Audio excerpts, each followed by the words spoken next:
how I ruined my Harasser's life after he spread lies about me. Characters: me, 18M, unmedicated senior.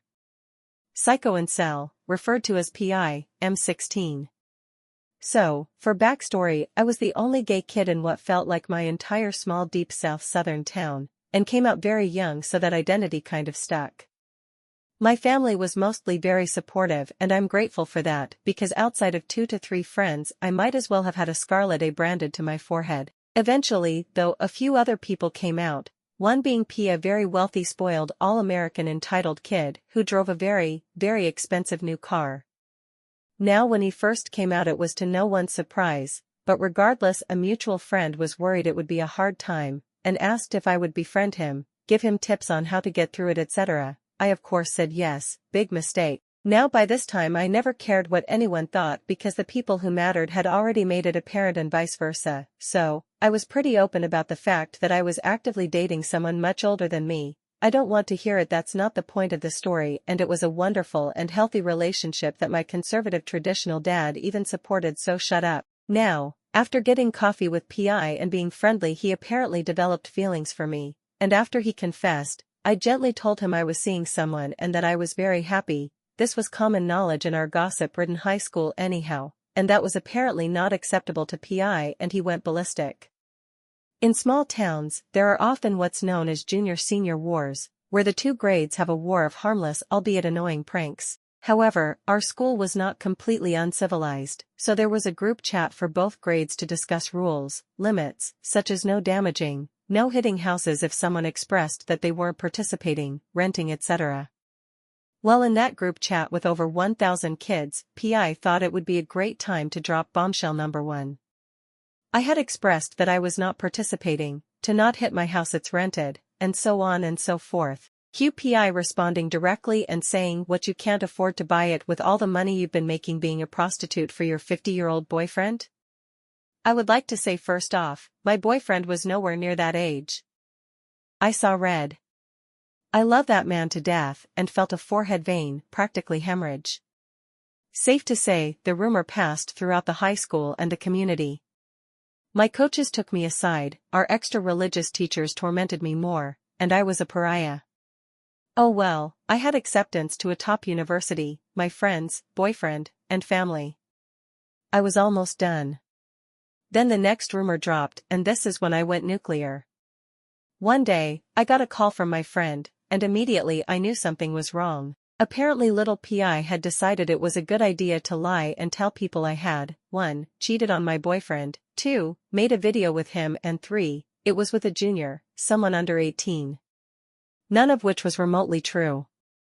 Thankfully he was very popular and very straight, and also was an obsession of PI's and knew where it came from, and he agreed to, in writing, express none of this was true, and gave me copious amounts of evidence, screenshots of texts, Instagram DMs, etc. of PI's online harassment. I kept all of this in a file just in case this ever got out and I needed to defend myself, and thankfully it never became more than a funny, impossible, salacious story made up about me.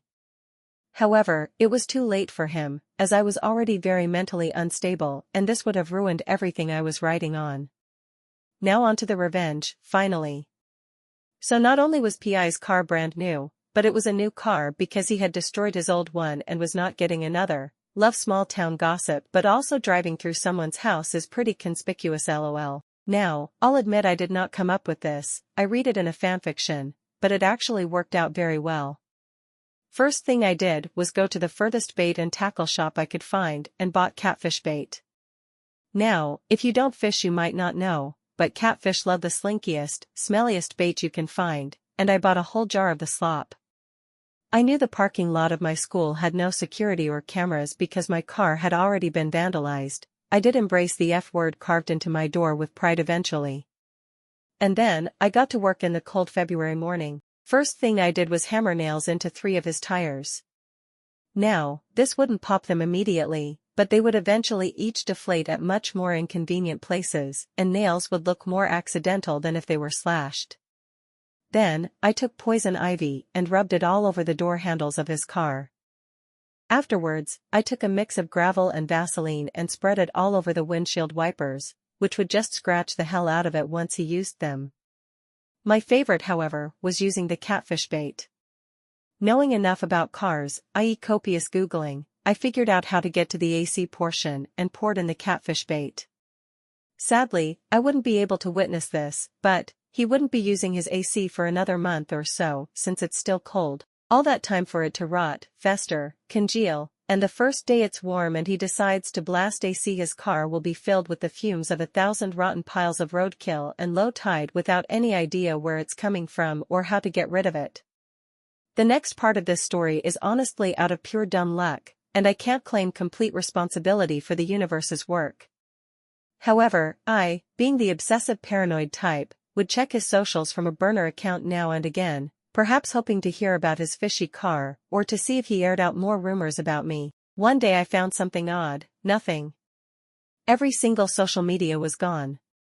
Out of pure curiosity, I googled his name and found something very juicy and very crazy. He was arrested in an entirely different state for attempting to impersonate a government official and bring a gun into a theme park. Safe to say that didn't fly, but it also did not get enough traction as I would like. And thus, I sent it to everyone I knew in our small town: his summer job, future college, our high school, that giant group chat of over 1,000 people. Yeah, got sent there as well. By the end of the day, he was a pariah, jobless, and college-less. I left my town, and honestly haven't heard anything about him since, but I can't imagine he amounted to much being that insane, and with that type of crime as well.